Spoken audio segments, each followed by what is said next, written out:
Durante siglos, los judíos han sido señalados como chivos expiatorios de los males de distintas sociedades. Antes de que Hitler y los nacionalsocialistas los culparan del colapso económico de Alemania, ya existía una historia milenaria de odio y exclusión. Los nazis no inventaron el antisemitismo, lo heredaron. Desde la Edad Media se culpó a los judíos por epidemias como la peste negra, por las crisis financieras e incluso por desastres naturales.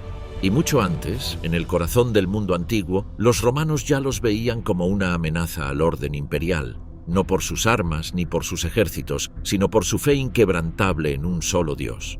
Hombres y dioses, las tensiones entre los judíos y la antigua Roma. Durante siglos el pueblo judío vivió en la región de Judea, un territorio que para muchos es considerado sagrado.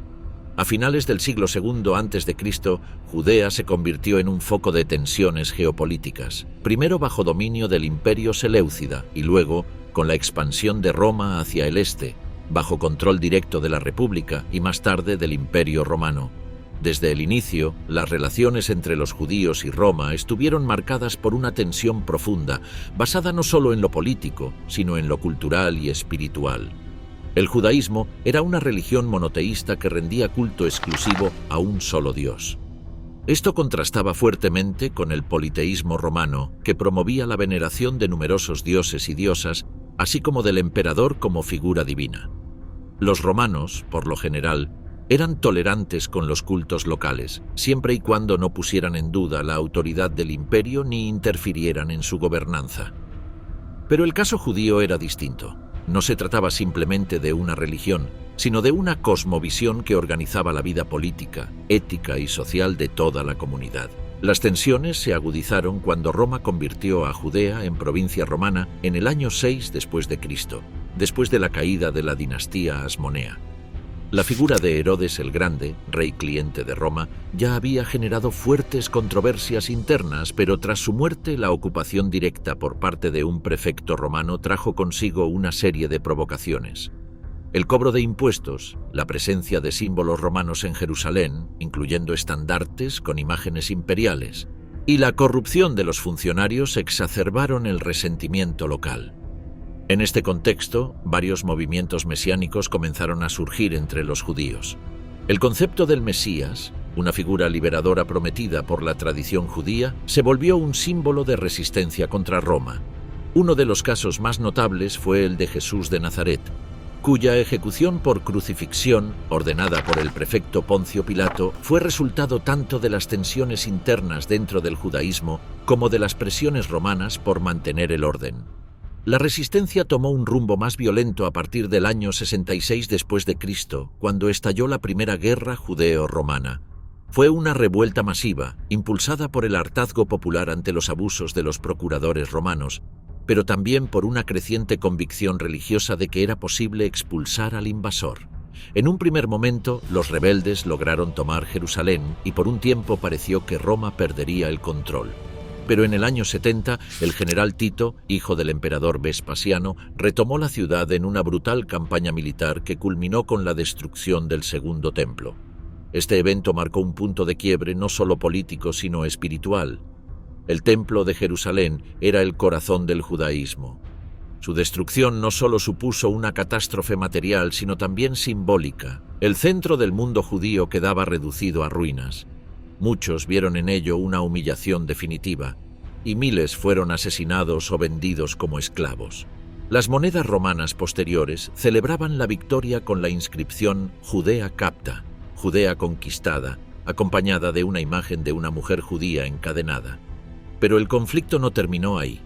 Décadas más tarde, entre los años 132 y 135 después de Cristo, estalló la segunda gran revuelta, la rebelión de Bar Kokhba. Esta vez, los judíos fueron liderados por Simón Bar Kokhba, a quien muchos consideraron el Mesías esperado. La revuelta logró avances importantes en sus inicios e incluso se acuñaron monedas judías como símbolo de independencia. Sin embargo, el poder militar romano volvió a imponerse con una violencia extrema. El emperador Adriano, harto de los levantamientos en Judea, decidió aplicar un castigo sin precedentes. Jerusalén fue completamente reconstruida como una ciudad romana con el nombre de Aelia Capitolina. A los judíos se les prohibió entrar en ella bajo pena de muerte. Además, se cambió el nombre de la provincia de Judea por el de Siria-Palestina, en un intento simbólico de borrar la identidad judía de la región. Estas revueltas y su represión tuvieron consecuencias devastadoras. Decenas de miles de judíos fueron asesinados, expulsados o vendidos como esclavos a todos los rincones del imperio. La diáspora judía se consolidó, dispersando a las comunidades por Asia Menor, el norte de África y Europa. A partir de entonces, el judaísmo dejó de ser una religión con centro geográfico fijo y pasó a ser una fe dispersa, sostenida por textos, rituales y vínculos comunitarios. La relación entre Roma y los judíos desde entonces quedó marcada por el resentimiento, el castigo y la sospecha. Aunque el Imperio Romano mantuvo otras poblaciones sometidas durante siglos, la actitud hacia los judíos tuvo un carácter particular. No solo eran vistos como un pueblo desafiante desde lo militar, sino como una comunidad que se resistía a integrarse a la cultura dominante. En un mundo que valoraba la asimilación y la adoración imperial, la persistencia del judaísmo, su idioma, sus costumbres, su dieta, sus leyes, era considerada una amenaza. Este periodo, entre los siglos I y II, dejó una huella profunda que influiría en siglos posteriores. La imagen del judío rebelde, separatista, enemigo del orden imperial, comenzaba a consolidarse como un arquetipo dentro del imaginario occidental.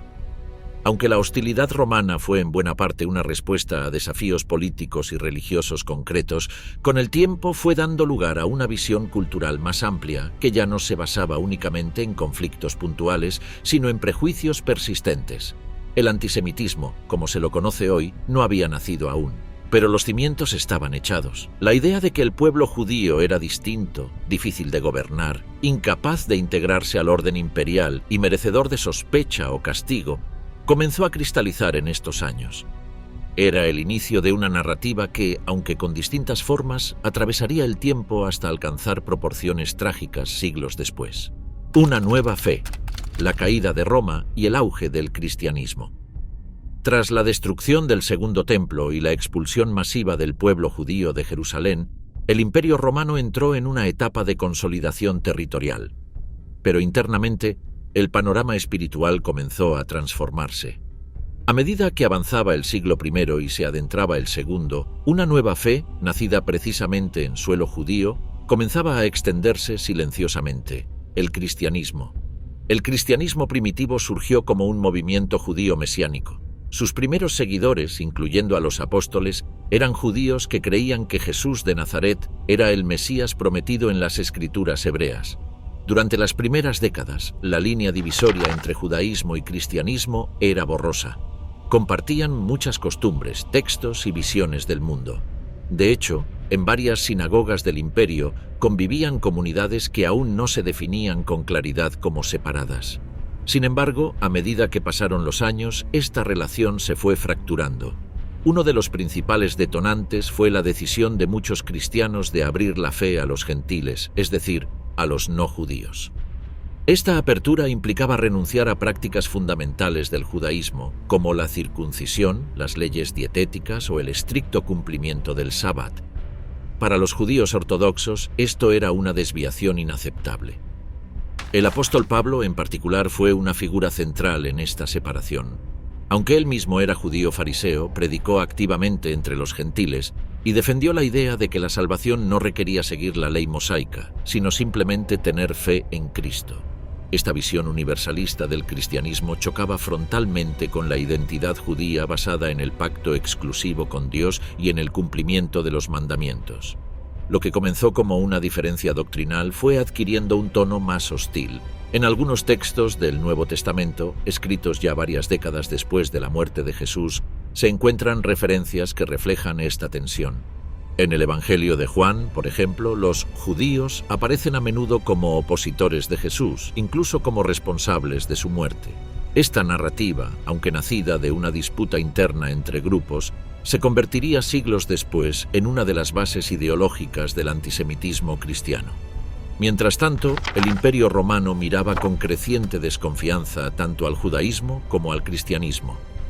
Ambas religiones eran vistas como exclusivistas, poco integradas a la cultura imperial y peligrosamente desafiantes. Pero con el tiempo, el cristianismo fue ganando adeptos, especialmente entre las clases más humildes, esclavos y mujeres. Su promesa de redención universal, su énfasis en la vida eterna y en la igualdad ante Dios, calaban hondo en una sociedad desigual y decadente. La gran transformación llegó en el siglo IV, con el ascenso de Constantino. Tras una supuesta visión divina antes de la batalla del Puente Milvio, Constantino se convirtió al cristianismo y en el año 313 firmó el Edicto de Milán, que garantizaba libertad de culto a los cristianos. Solo unas décadas más tarde, el cristianismo se convertiría en la religión oficial del Imperio Romano, desplazando a los cultos tradicionales. Este giro cambió por completo el mapa de poder espiritual en Europa. De ser perseguidos, los cristianos pasaron a ocupar posiciones privilegiadas, y en ese proceso la joven Iglesia, ahora respaldada por el Estado, comenzó a definir su identidad frente a los otros. Los judíos, que hasta entonces habían sido adversarios religiosos en un plano horizontal, pasaron a ser un grupo minoritario, señalado y vulnerable en un mundo que ya no los comprendía. En este contexto comenzó a consolidarse la idea del pueblo judío como deicida, es decir, culpable de la muerte de Jesús.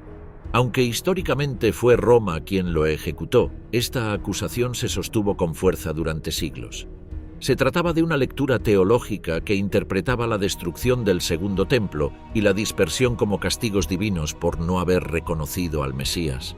Los padres de la Iglesia, teólogos como Orígenes, Juan Crisóstomo o Agustín de Hipona, elaboraron discursos en los que se combinaba la necesidad de tolerar la existencia judía como prueba viva del castigo divino, con el desprecio hacia sus creencias y costumbres.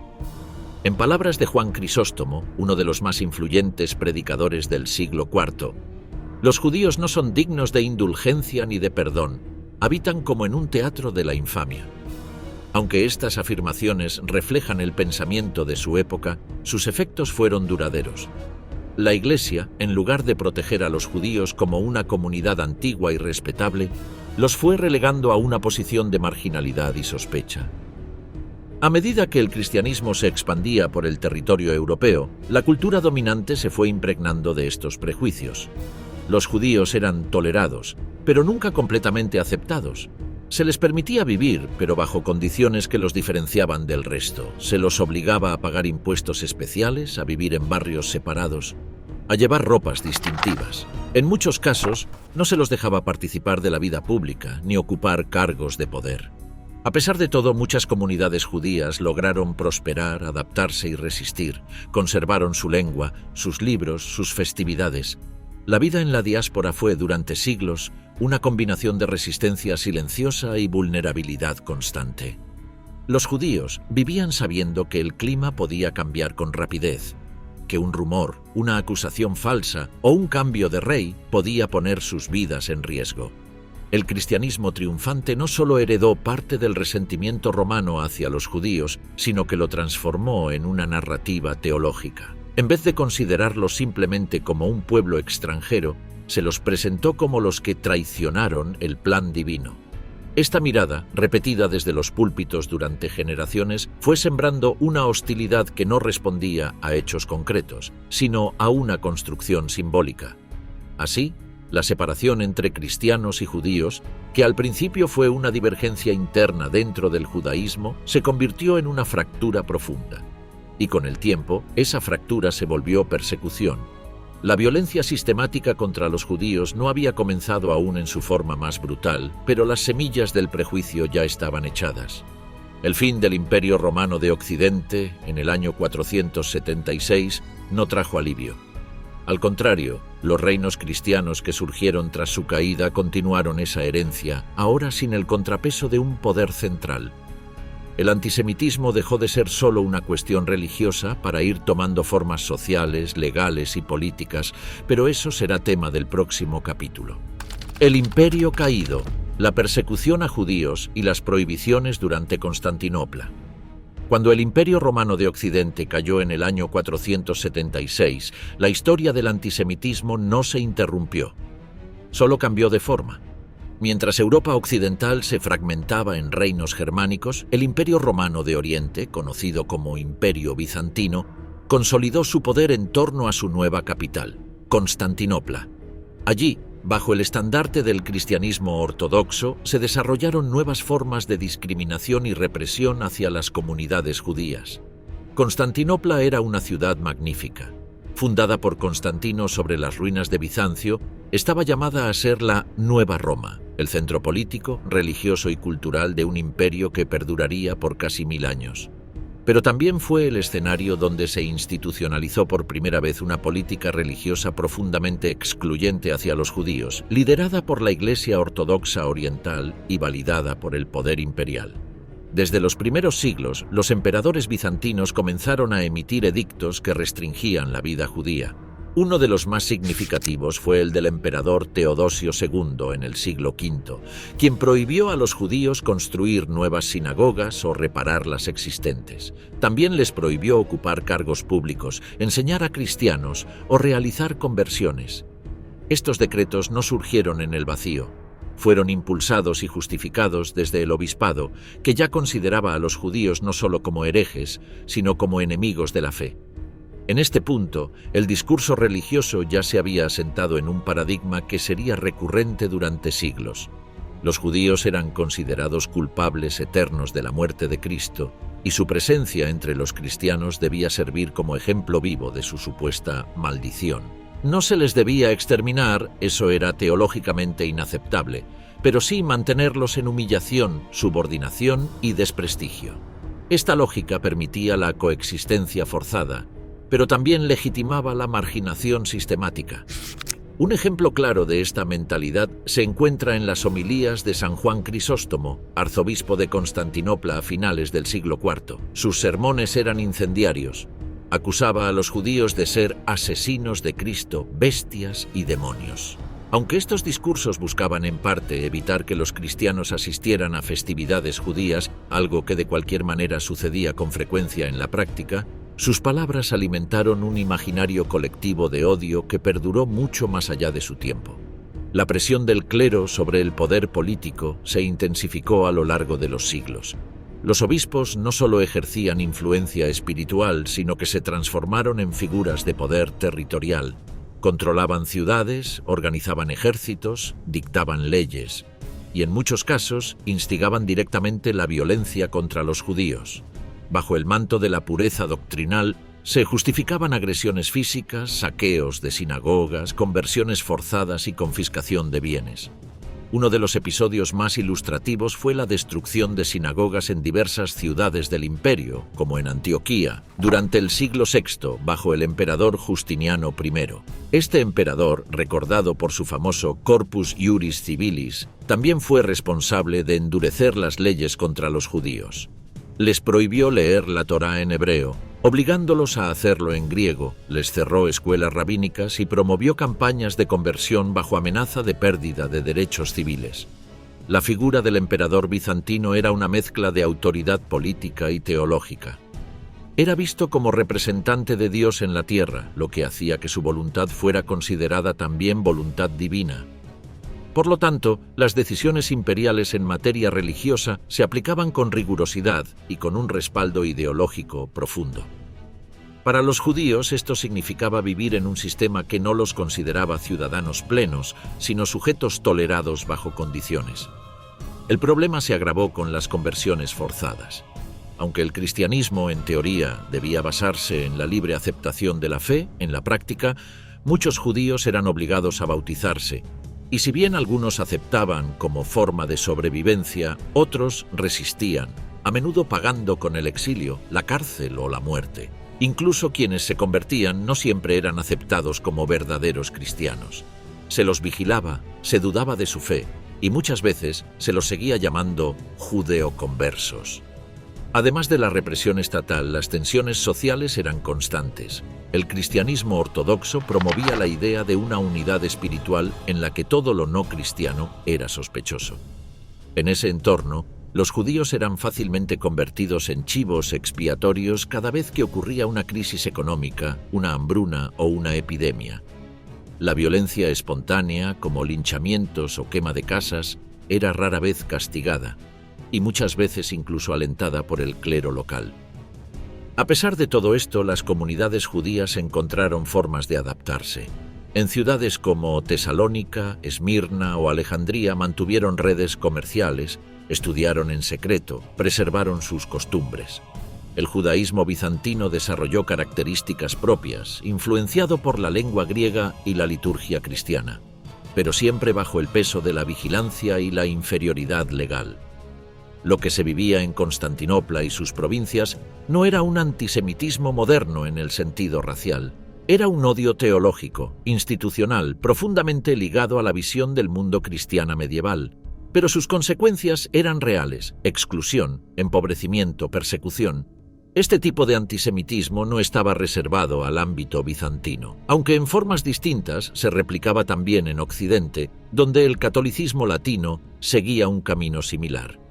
En ambos casos, la figura del obispo, ya sea ortodoxo o católico, operaba no solo como guía espiritual, sino como agente político y social, y su postura hacia los judíos marcaba el tono de las comunidades locales. En el Oriente cristiano, el antisemitismo fue persistente, aunque más regulado. No siempre se promovía el exterminio directo, pero sí se trabajaba sistemáticamente en la erosión de la vida judía. La idea era que los judíos sobrevivieran, pero en condición de subordinación, como testigos perpetuos del fracaso de su fe. Esta lógica, profundamente cruel, sobreviviría siglos y llegaría incluso a influir en las legislaciones de la Europa cristiana posterior. El Imperio bizantino, que duró hasta la caída de Constantinopla en 1453, dejó un legado ambivalente: una cultura sofisticada, un arte brillante, una teología compleja y una estructura legal y doctrinal que institucionalizó el desprecio hacia los judíos. Este modelo, en mayor o menor medida, sería replicado por muchos de los reinos cristianos de Europa durante la Edad Media y en cada rincón donde el cristianismo se transformó en poder. Los judíos, mientras tanto, continuaron dispersándose. A medida que la presión se intensificó en el Oriente cristiano, muchos buscaron refugio en otras tierras, hacia el norte de África, hacia Persia, hacia la península ibérica. Pero ese viaje no era garantía de paz. En cada nuevo destino les esperaba una realidad distinta, pero casi siempre bajo una misma sombra, la del prejuicio y la exclusión. Nuevo exilio, la huida de judíos hacia Europa del Este, la región de Francia y Medio Oriente. La historia del pueblo judío, desde la antigüedad hasta nuestros días, ha sido una constante búsqueda de refugio, supervivencia y pertenencia. Tras siglos de persecución en el ámbito romano y bizantino, muchas comunidades comenzaron a emigrar en busca de lugares donde su fe pudiera mantenerse viva, donde sus hijos pudieran crecer sin miedo, y donde el conocimiento judío, representado en la Torá, el Talmud, la Halajá, no fuera condenado, sino preservado. Durante los siglos VI al X, los caminos de la diáspora se diversificaron. Algunas comunidades judías que residían en Oriente, lo que hoy son partes de Siria, Líbano, Irak e Irán, se asentaron en ciudades que tenían tradición de tolerancia relativa, como Bagdad, Damasco o Isfahán. En estas zonas, bajo el dominio musulmán, encontraron una convivencia que, aunque no exenta de dificultades, resultaba en muchos sentidos menos opresiva que la que vivían bajo el imperio cristiano bizantino. El Islam, en su estructura jurídica, consideraba a judíos y cristianos como gente del libro, es decir, poseedores de una fe revelada. Aunque se les imponía un estatus subordinado, conocido como los dhimmi, y se les exigía pagar impuestos especiales, tenían derecho a practicar su religión, conservar sus leyes internas y vivir en comunidades autónomas. Esta situación permitió el florecimiento de grandes centros de estudio judío, como la Academia Talmúdica de Sura, y figuras como Saadia Gaón o Maimónides, quienes desarrollaron obras fundamentales en filosofía, derecho y ciencia. Mientras tanto, al otro lado del Mediterráneo, la península ibérica se convertía en otro destino clave para la diáspora. En el sur, dominado por los musulmanes, la región de Al-Ándalus, los judíos encontraron un espacio donde durante varios siglos pudieron integrarse a la vida cultural, económica y científica. Participaron en la traducción de textos griegos, fueron médicos, astrónomos, administradores. La edad de oro del judaísmo sefardí, como se la conoce, fue una excepción luminosa en una historia marcada por la persecución. Sin embargo, el destino más numeroso de esta nueva diáspora fue Europa del Este. En lo que hoy conocemos como Ucrania, Polonia, Lituania y Bielorrusia, se fueron asentando comunidades judías expulsadas o marginalizadas de otras regiones. En parte porque estas tierras estaban menos organizadas políticamente, y en parte porque los señores feudales vieron en los judíos una oportunidad para desarrollar el comercio, la recaudación de impuestos y la administración de recursos. Décadas después serían readmitidos, pero la dinámica se repetiría en distintos reinos y con distintas excusas. A pesar de todo, muchos judíos se establecieron con éxito en ciudades como Narbona, Marsella o Burdeos, donde existían comunidades judías desde tiempos romanos. En estas regiones la vida judía encontró espacios para florecer, aunque siempre bajo la sombra de la inestabilidad política y religiosa. El conocimiento del hebreo, las técnicas de contabilidad, la medicina y el comercio hacían que los judíos fueran a menudo vistos con recelo por sectores que no comprendían su cultura o que los consideraban competencia desleal. Esta época también vio el surgimiento de los libelos de sangre, una forma particularmente cruel de antisemitismo. Se trataba de acusaciones falsas, según las cuales los judíos secuestraban y asesinaban niños cristianos para utilizar su sangre en rituales religiosos. Estas calumnias, sin base alguna, fueron propagadas por predicadores y cronistas medievales y provocaron persecuciones brutales, linchamientos y ejecuciones sumarias. Una sola acusación bastaba para que una comunidad entera fuera incendiada. En muchos casos, los judíos debían huir con lo que llevaban puesto. Se dispersaron por regiones más periféricas buscando nuevamente refugio. Cada generación parecía repetir la historia de la anterior. Encontrar un sitio donde asentarse, construir sinagogas, escuelas y cementerios, solo para verlo arrasado décadas después.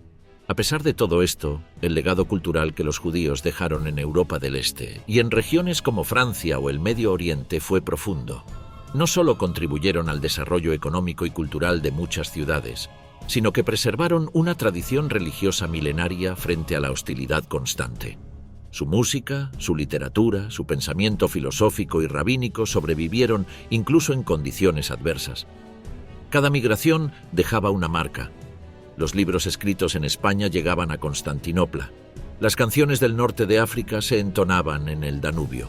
Las familias expulsadas de Francia se reencontraban con otras en Praga o en Vilna. El judaísmo sobrevivía no gracias al poder, sino a la memoria, la transmisión oral, la adaptabilidad.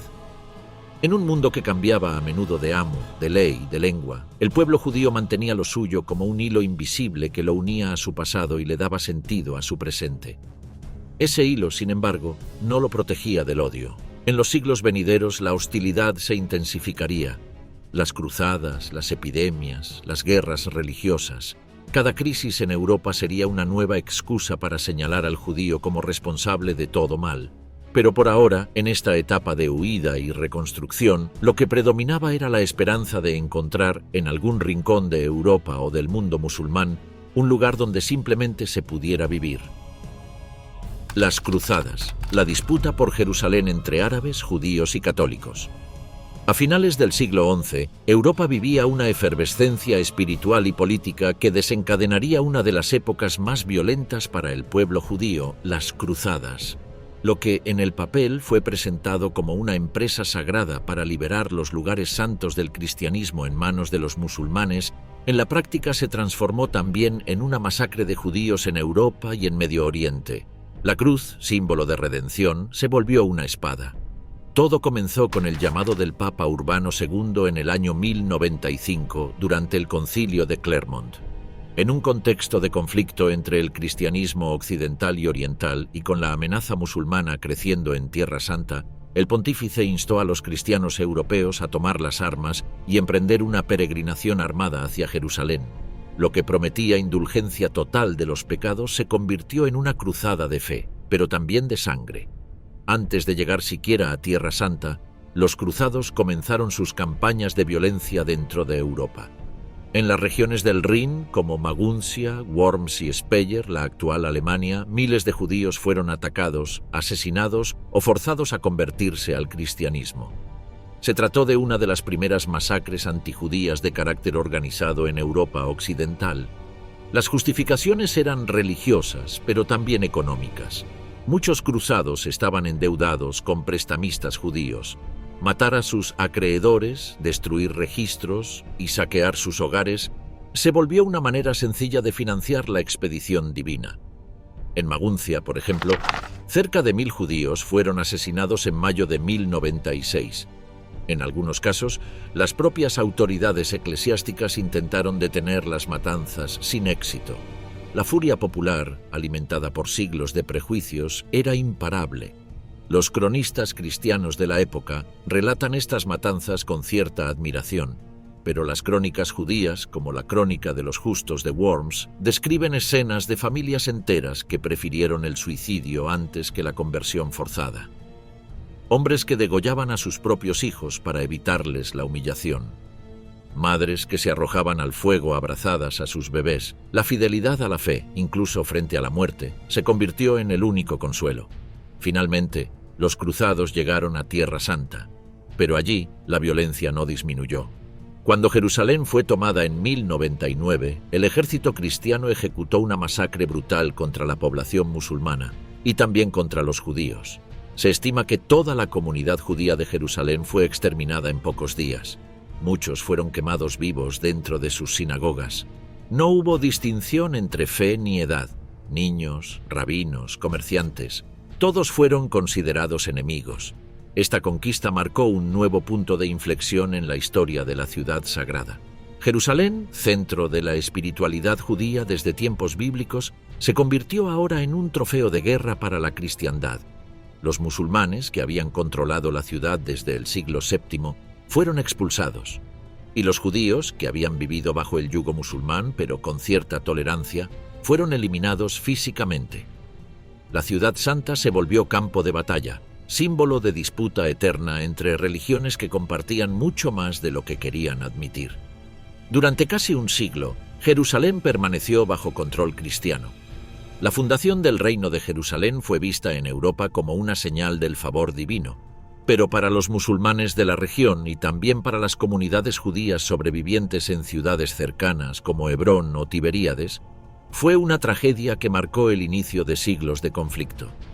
La presencia latina en Tierra Santa era vista como una invasión, no solo militar, sino cultural y espiritual. Los judíos que lograron sobrevivir en la región durante el período cruzado vivieron bajo condiciones inhumanas. Se les prohibió habitar en Jerusalén, practicar su religión públicamente o comerciar libremente. Aquellos que no fueron asesinados o expulsados debieron ocultar su fe o resignarse a la humillación. La sinagoga de Jerusalén fue convertida en iglesia y los cementerios judíos, profanados o destruidos. A pesar de esta represión, la esperanza de volver a Jerusalén nunca desapareció. En las oraciones diarias, en cada festividad, el anhelo de volver a Sión y reconstruir el templo seguía siendo el núcleo espiritual del judaísmo. Incluso en los lugares más remotos de la diáspora, los judíos se giraban hacia Jerusalén al rezar, recordando que su historia no estaba terminada, aunque su presente fuera desolador. La Segunda Cruzada, en 1147, y la Tercera, en 1189, no hicieron más que renovar estas tensiones. Aunque su foco principal era el combate contra los musulmanes, en muchas regiones de Europa se repitieron los pogromos contra los judíos. Era como si cada cruzada viniera acompañada, inevitablemente, de una nueva ola de sangre.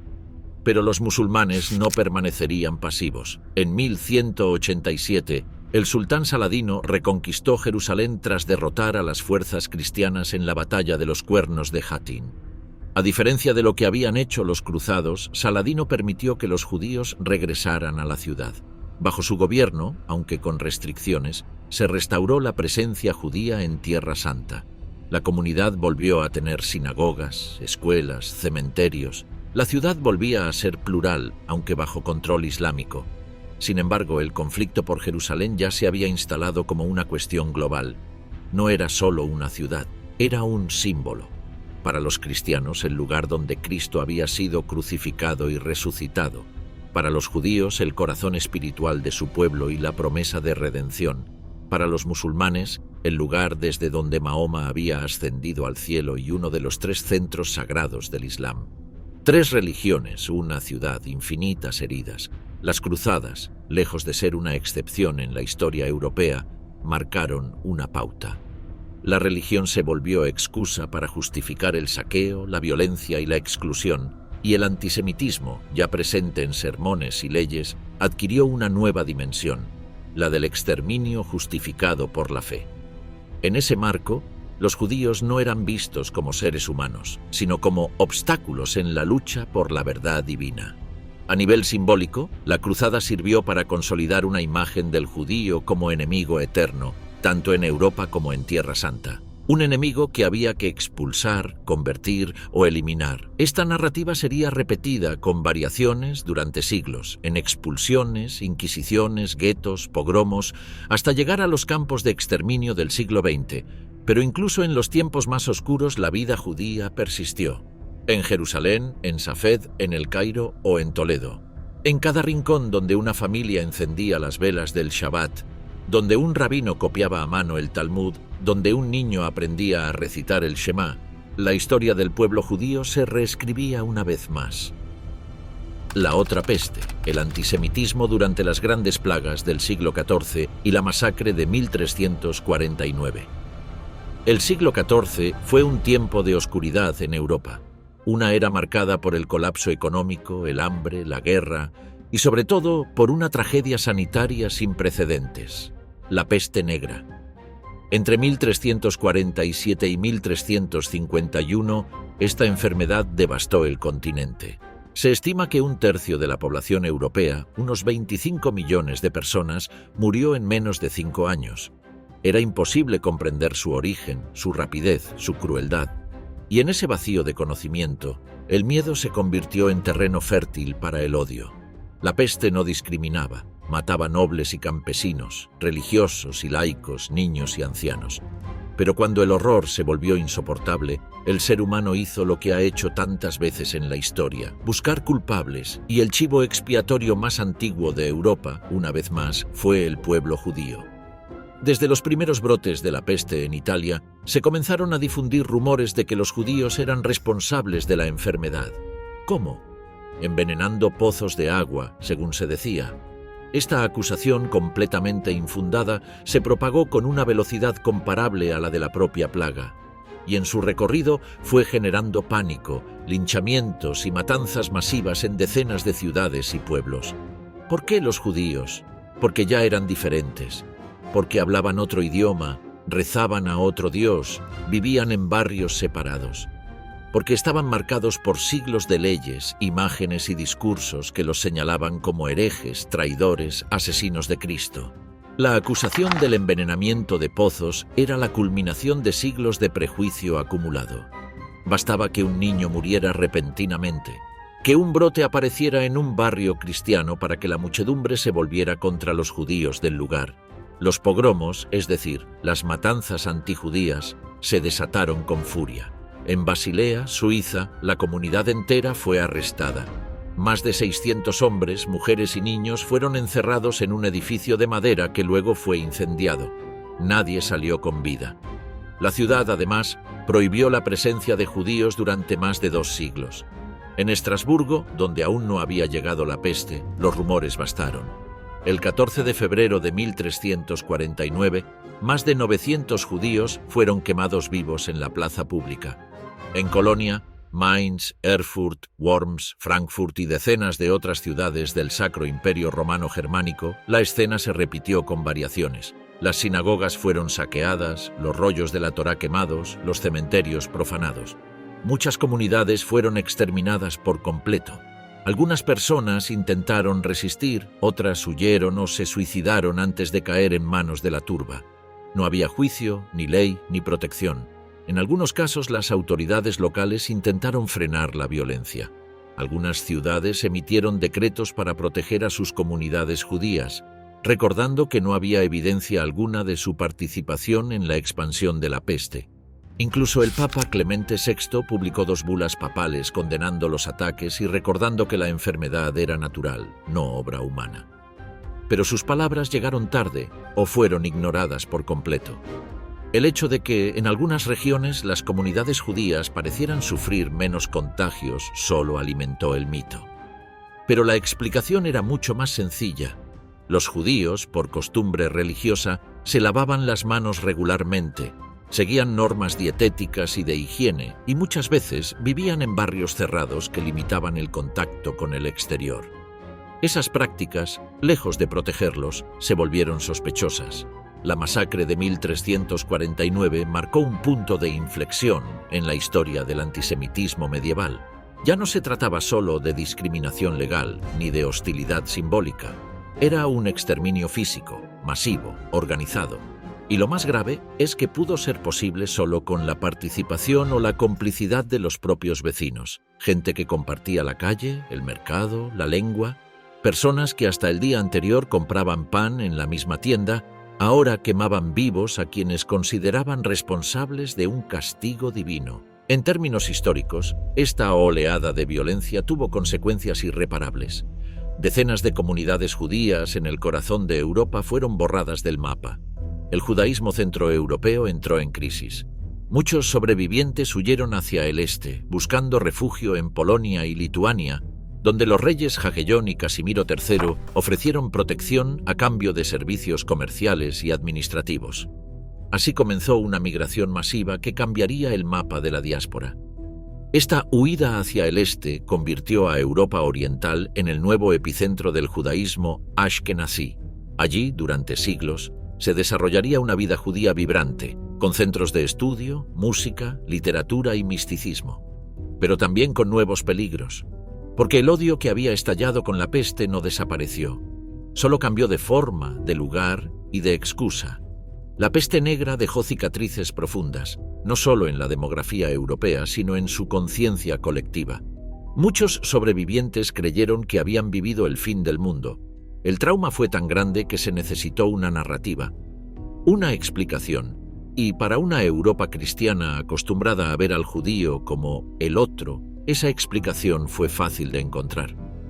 Desde entonces, las crisis, ya fueran plagas, guerras o colapsos económicos, tendieron a ir acompañadas de nuevas olas de antisemitismo. La idea de que el judío era el causante de los males del mundo se consolidó como un reflejo cultural, y ese reflejo, una vez activado, podía justificar cualquier atrocidad. Lo más inquietante de la masacre de 1349 no es solo la magnitud de la violencia, sino su espontaneidad. No fue ordenada desde un trono ni desde un púlpito, aunque muchas veces fue alentada desde allí.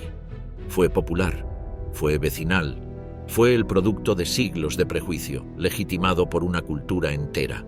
Los judíos sobrevivieron una vez más, pero el precio fue altísimo, no solo en vidas, sino en confianza, la confianza en el otro, en la posibilidad de convivencia. Desde entonces, muchas comunidades se volvieron más cerradas, más recelosas, más aisladas. Era una forma de protección y al mismo tiempo esa diferencia alimentaba nuevas sospechas. Así, la rueda del odio seguía girando, impulsada por la ignorancia, por el miedo, por la necesidad de encontrar culpables. Y los judíos, durante siglos, estuvieron atrapados en ese engranaje. Cerca de la Revolución, la situación de los judíos a finales del siglo XIX y la aparición de las ideas eugenésicas. La Edad Moderna, iniciada a fines del siglo XV con la expansión europea y el surgimiento de los Estados-nación, representó un cambio profundo en la historia del mundo. Para los judíos, esta época fue ambigua. Por un lado, significó la continuidad del exilio, la marginalización y las expulsiones. Pero también sembró las bases para su progresiva emancipación, especialmente hacia el siglo XIX, cuando algunos regímenes comenzaron a reconocer sus derechos civiles. Sin embargo, ese proceso no fue lineal. Estuvo lleno de retrocesos, de nuevas formas de odio y de una transformación sutil pero peligrosa: el paso del antisemitismo religioso al antisemitismo pseudocientífico. A fines del siglo XV, los reinos católicos europeos dieron los golpes más duros. En 1492, los reyes católicos expulsaron a los judíos de España y 4 años más tarde, Portugal hizo lo mismo. Muchos judíos se refugiaron en el Imperio Otomano, donde encontraron cierta tolerancia, especialmente en ciudades como Salónica, Estambul y Sarajevo. Otros fueron a Marruecos, Italia o los Países Bajos.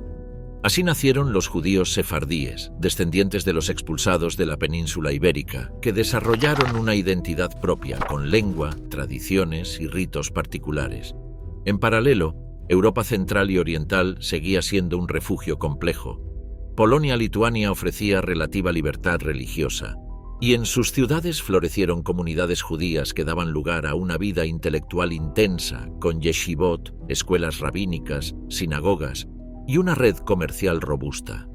Pero esta paz era frágil. En el siglo XVII, por ejemplo, los cosacos de Bogdan Khmelnytsky llevaron a cabo una serie de masacres en Ucrania y Polonia, asesinando a decenas de miles de judíos en una campaña brutal en la que el odio religioso se mezcló con la violencia nacionalista. Mientras tanto, en Europa occidental, el mapa se reordenaba. Con la Reforma protestante, algunas regiones se apartaron del catolicismo, y aunque Martín Lutero al principio expresó simpatía hacia los judíos, más tarde adoptó una postura violenta y antisemita. En su obra sobre los judíos y sus mentiras, escrita en 1543, pidió quemar sinagogas, destruir casas y prohibir a los rabinos enseñar. Este texto, ignorado por siglos, sería rescatado en el siglo XX por los nazis como parte de su justificación ideológica. En el siglo XVIII, el siglo de las luces trajo nuevas ideas sobre libertad, igualdad y derechos humanos. Pensadores como Voltaire, Montesquieu y Rousseau promovieron la idea de una sociedad basada en la razón y no en la fe. Pero incluso entre los ilustrados, los judíos seguían siendo vistos con recelo. Se los consideraba un pueblo cerrado, supersticioso, incapaz de integrarse. La Ilustración proponía su mejoramiento, su transformación en ciudadanos modernos, pero muchas veces bajo la condición de que renunciaran a su identidad religiosa o cultural. La gran promesa de emancipación llegó con la Revolución Francesa. En 1791, la Asamblea Nacional otorgó a los judíos plenos derechos civiles y políticos, convirtiéndolos en ciudadanos franceses. Era la primera vez en la historia moderna que un Estado reconocía a los judíos como iguales ante la ley. Esto marcó un hito.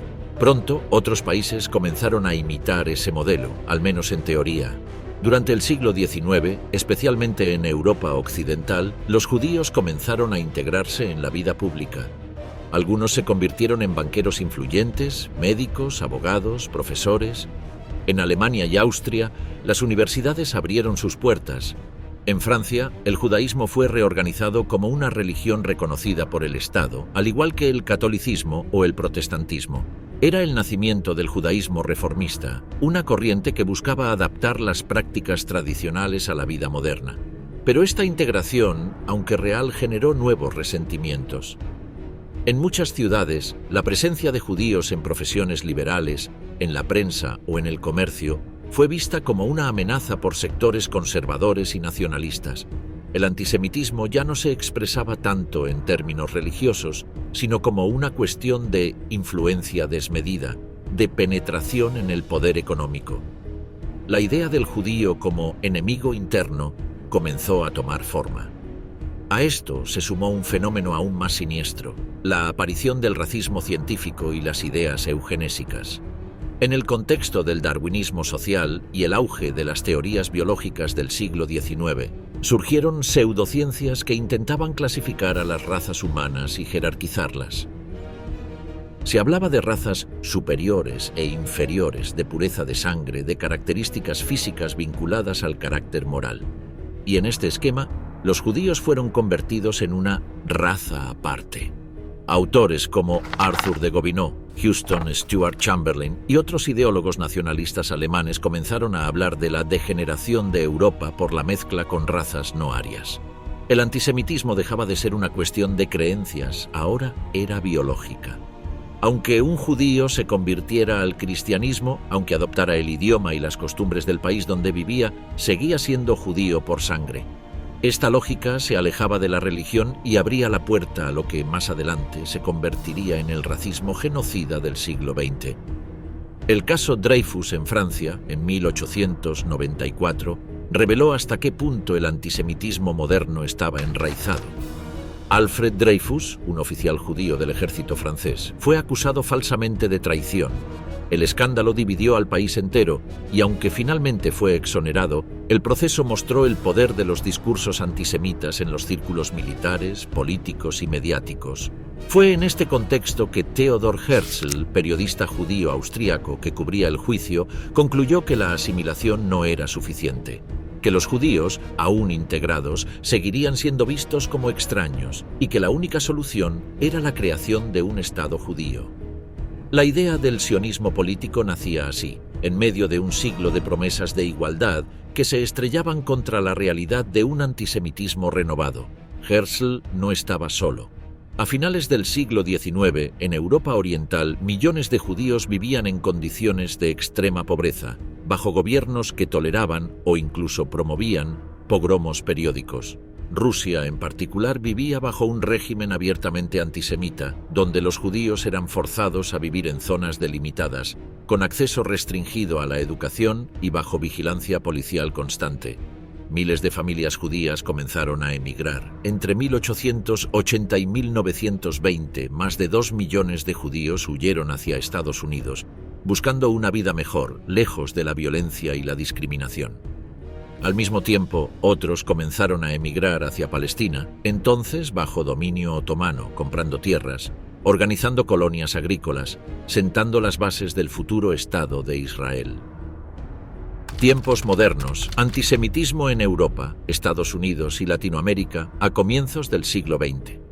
El siglo XX se abría con promesas de progreso, ciencia, modernidad y libertad. Pero esas mismas luces proyectaban sombras profundas. En muchos rincones del mundo, el antisemitismo, lejos de haber desaparecido con el avance de la razón, se había transformado, adaptado e institucionalizado. Los viejos mitos religiosos del judío deicida o del usurero daban paso a un nuevo discurso, el del judío conspirador, el enemigo interno, el invasor invisible. Esta narrativa, alimentada por nacionalismos emergentes y crisis sociales, encontraría eco no solo en Europa, sino también en América. En los años previos a la Primera Guerra Mundial, Europa ya vivía una ola de antisemitismo moderno. En Alemania y Austria, partidos nacionalistas comenzaban a utilizar abiertamente el odio hacia los judíos como herramienta electoral. En Rusia, el régimen zarista promovía, toleraba o directamente organizaba pogromos violentos, con el objetivo de canalizar el descontento popular hacia las minorías. Uno de los ejemplos más impactantes fue el pogromo de Kishinev en 1903, donde decenas de judíos fueron asesinados con total impunidad. Las imágenes de casas incendiadas, mujeres violadas y niños mutilados dieron la vuelta al mundo. En ese contexto apareció un texto que tendría consecuencias desastrosas: Los protocolos de los sabios de Sion. Publicado por primera vez en Rusia a comienzos del siglo XX, este libelo falso afirmaba que los judíos tenían un plan secreto para dominar el mundo. Aunque era una falsificación burda, el texto fue reproducido y distribuido por todo el continente, y más adelante en América, como si fuera una verdad revelada. Se convirtió en el manual del antisemitismo moderno, citado por políticos, sacerdotes, periodistas y académicos que buscaban justificar la exclusión y la persecución. La Primera Guerra Mundial no trajo alivio, al contrario. Con la caída de los grandes imperios, Europa se llenó de nuevos estados-nación que veían a las minorías étnicas y religiosas como amenazas a su identidad. En Polonia, Hungría, Ucrania, Rumania y otros países, se produjeron nuevas oleadas de violencia contra los judíos. En Ucrania, entre 1918 y 1921, durante la guerra civil posterior a la revolución bolchevique, se estima que más de 100.000 judíos fueron asesinados en pogromos organizados por fuerzas de distinto signo: nacionalistas, zaristas, incluso sectores del Ejército Blanco. En Alemania, la situación era aún más compleja.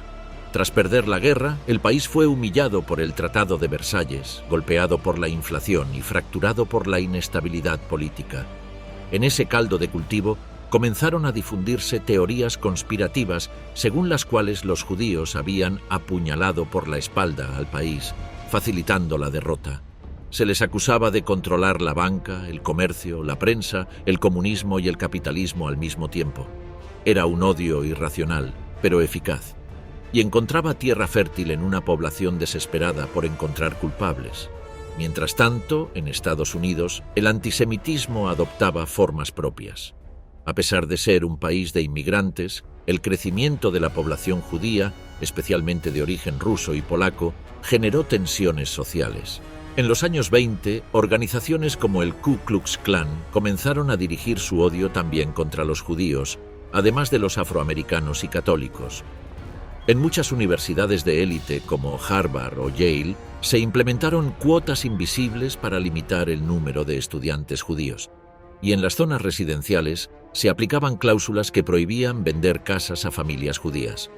El magnate automotriz Henry Ford fue uno de los principales promotores del antisemitismo en Estados Unidos. En su periódico The Dearborn Independent, publicó durante años artículos antijudíos basados en los protocolos de Zion. Incluso los recopiló en un libro titulado El judío internacional, que tuvo gran circulación. Hitler lo elogiaría más tarde en Mein Kampf. Y aunque Ford se disculpó públicamente años después, el daño ya estaba hecho, ya que había contribuido a instalar el antisemitismo en el corazón mismo del sueño americano. En América Latina, la situación fue diversa. En Argentina, Brasil, México y otros países, hubo importantes olas migratorias judías durante las primeras décadas del siglo XX, principalmente provenientes de Europa Oriental. Escapaban del hambre, del antisemitismo y de las guerras. En general, fueron bien recibidos como mano de obra y dinamizadores del comercio. Pero también enfrentaron barreras sociales, culturales y políticas. En Argentina, por ejemplo, el diario La Fronda, de tendencia conservadora, promovía una visión antisemita, vinculando a los inmigrantes judíos con el comunismo, la usura o la prostitución. Durante la llamada Semana Trágica de 1919 en Buenos Aires, se produjo un pogromo en el barrio de Once. Turbas atacaron comercios y viviendas judías al grito de «¡Muerte a los rusos y a los judíos!». Aunque el episodio fue rápidamente silenciado por la prensa oficial, quedó grabado en la memoria colectiva de la comunidad judía argentina. En Brasil, durante el Estado Novo de Getúlio Vargas, se restringió la inmigración de judíos, especialmente durante la década de 1930 por temor a elementos indeseables en el marco de la creciente simpatía por el fascismo. Y en países como México o Chile, si bien hubo integración parcial, también surgieron discursos nacionalistas que veían en los judíos una amenaza a la cultura local o a la identidad católica dominante. En paralelo, muchos sectores intelectuales y artísticos comenzaron a reaccionar contra esta marea de odio. Escritores, periodistas, científicos y activistas judíos participaron activamente en los movimientos progresistas, socialistas y anarquistas de la época.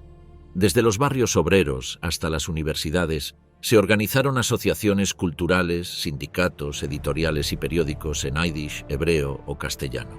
El judaísmo no era solo religión o linaje, era también resistencia cultural, pensamiento crítico, vanguardia.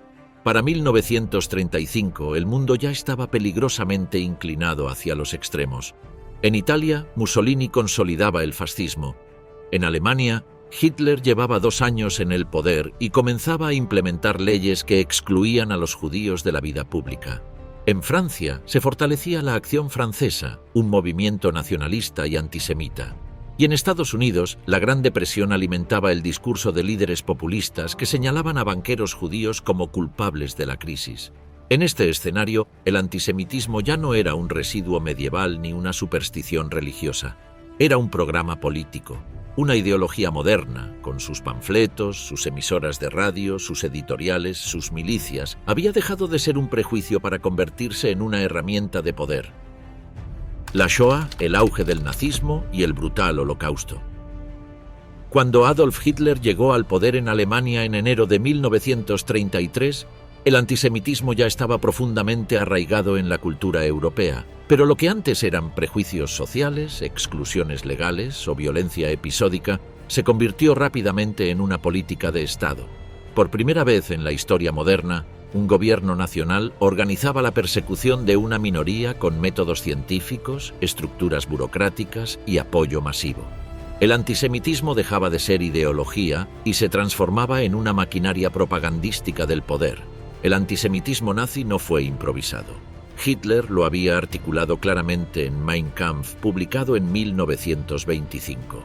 En sus páginas los judíos eran descritos como parásitos, como responsables de la derrota alemana en la Primera Guerra Mundial, como infiltrados en la economía, la prensa y la política. El nazismo se construyó sobre una narrativa de pureza racial que colocaba al pueblo germano, la raza aria, como superior y al judío como su opuesto absoluto. Apenas instalado en el poder, el régimen comenzó a aplicar leyes para excluir a los judíos de la vida pública. En abril de 1933 se decretó el boicot a los negocios judíos. Ese mismo año, los judíos fueron expulsados de cargos académicos, judiciales y administrativos. En 1935, las leyes de Nuremberg los despojaron oficialmente de la ciudadanía alemana, prohibieron los matrimonios mixtos y definieron quién era judío según criterios raciales, no religiosos. Ya no importaba la fe que uno profesara, sino la sangre. La propaganda jugó un rol esencial. Películas, caricaturas, manuales escolares, discursos radiales y hasta libros infantiles presentaban al judío como una amenaza física, moral y cultural. Se los comparaba con ratas, con enfermedades y plagas.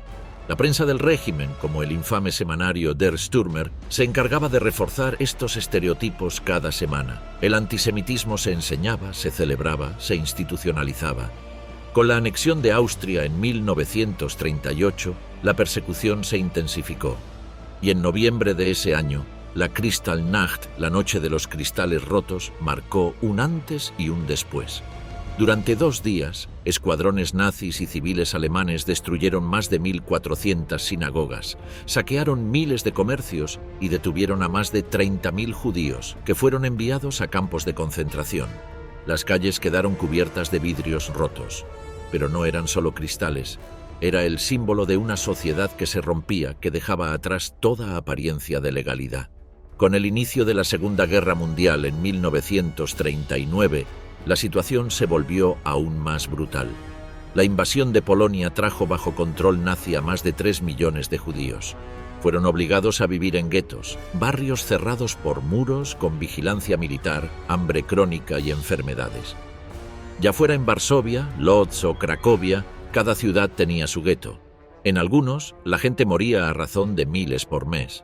Pero el verdadero punto de inflexión llegó en 1941, con la invasión alemana a la Unión Soviética.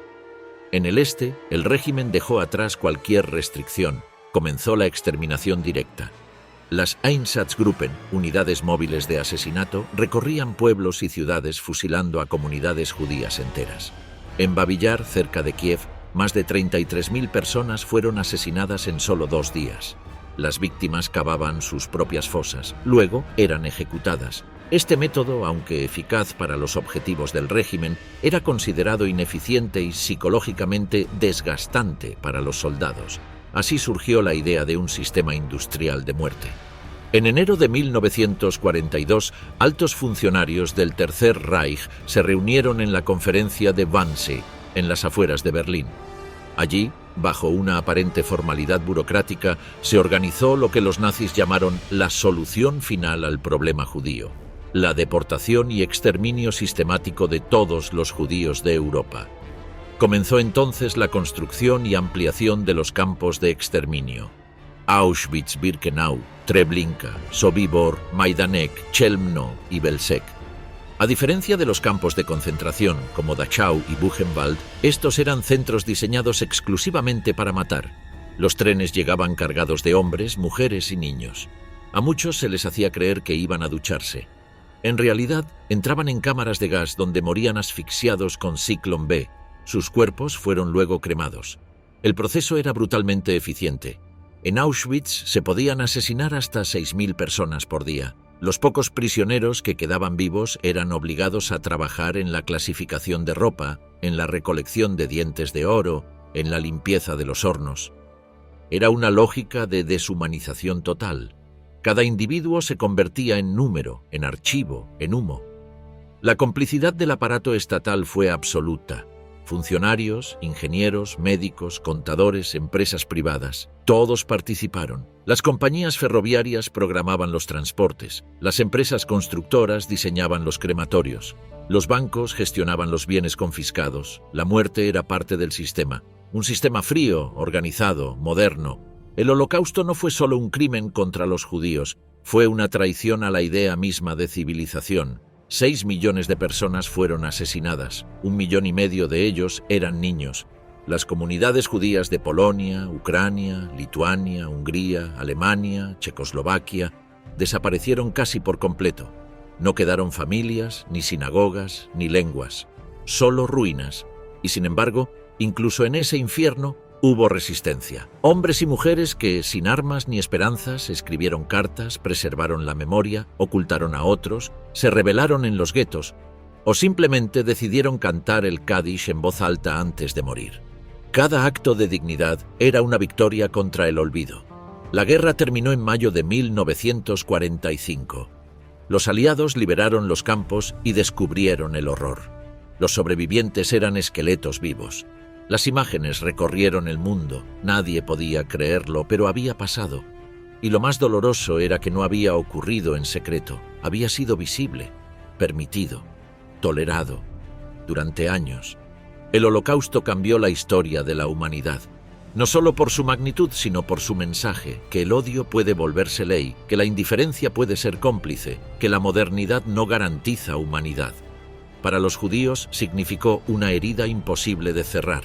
Para el mundo, un espejo imposible de ignorar. Pero también marcó el comienzo de una nueva etapa, porque tras la catástrofe, la historia del pueblo judío no terminó, sino que encontró un lugar en el mundo para desarrollarse. El nuevo hogar, creación del Estado de Israel y tensiones con los países árabes. El fin de la Segunda Guerra Mundial en 1945 dejó a Europa en ruinas. Pero para el pueblo judío no se trataba solo de la reconstrucción física de ciudades, era la necesidad de encontrar un nuevo hogar. Más de 6 millones de judíos habían sido asesinados en el Holocausto. Los que sobrevivieron vagaban por campos de desplazados, sin familia, sin bienes, sin patria. Muchos no querían o no podían regresar a sus países de origen, donde aún persistía el antisemitismo. Fue en ese contexto que la idea del sionismo, nacida décadas antes, adquirió un sentido de urgencia histórica. El movimiento sionista, fundado oficialmente por Theodor Herzl a fines del siglo XIX, proponía la creación de un Estado judío en Palestina, una tierra con profundo significado histórico y religioso. Durante el mandato británico sobre Palestina, que había comenzado tras la Primera Guerra Mundial, la inmigración judía había aumentado, especialmente tras la persecución nazi, pero también había crecido la resistencia árabe. Para los palestinos musulmanes y cristianos que vivían allí, la llegada masiva de judíos europeos era vista como una amenaza a su tierra, su identidad y su derecho histórico a habitarla. Entre 1945 y 1947, la presión internacional por encontrar una solución aumentó. Las potencias aliadas, especialmente Estados Unidos, comenzaron a apoyar la idea de un hogar nacional judío. El Reino Unido, agotado por la guerra y cada vez más incapaz de controlar el conflicto entre árabes y judíos, decidió trasladar la cuestión a la recién creada Organización de las Naciones Unidas. El 29 de noviembre de 1947, la ONU votó a favor del plan de partición. Se proponía dividir Palestina en 2 estados, uno judío y otro árabe, con Jerusalén bajo administración internacional. Los líderes sionistas aceptaron el plan. Los dirigentes árabes lo rechazaron. Consideraban que era injusto, ya que otorgaba a la población judía, que era muy minoritaria en ese momento, una porción desproporcionada del territorio.